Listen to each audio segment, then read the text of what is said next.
Christmas is not filled with hope for an elderly Gresham woman.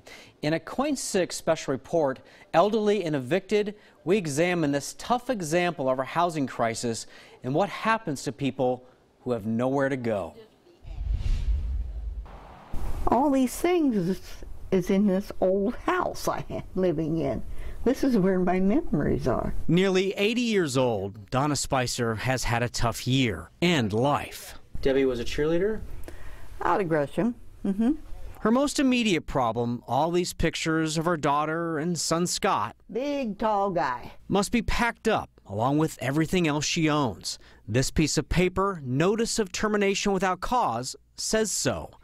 Donna has until New Year's Eve to get out of the apartment she's lived in for the last 30 years. I was just wanting to get one more Christmas here. You might ask why she wants to stay when earlier this year, just 2 doors away, the 9-year-old boy who used to come to her door for candy was shot multiple times along with his mother.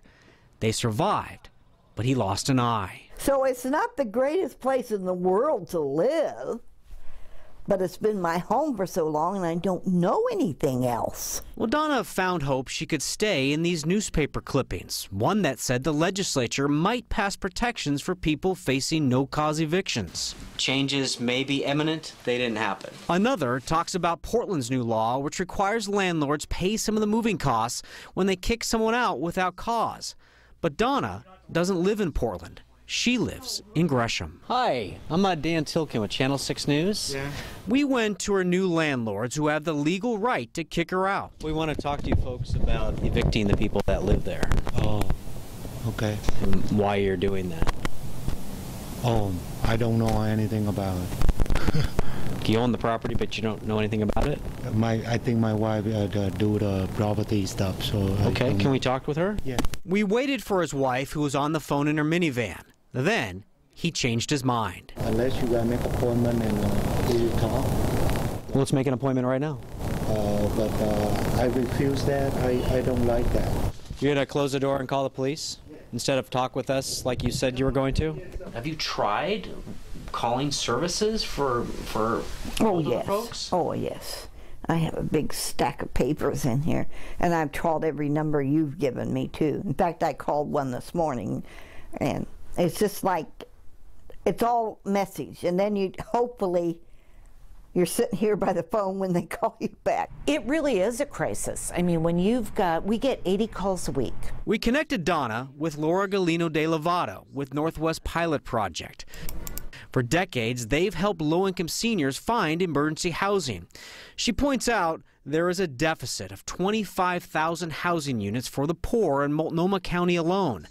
Finding something for Donna on short notice will be tough. We will do whatever we can to find something, and it'll likely be temporary. Temporary is better than nothing when you have no family to fall back on. She was too trusting, is what it amounted to.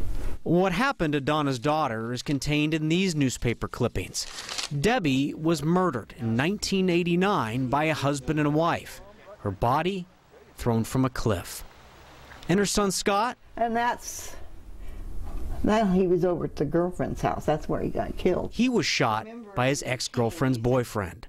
Both children murdered in a 9-year span. I wish they were here. That's what I think about. And I had at least 3 or 4 grandchildren.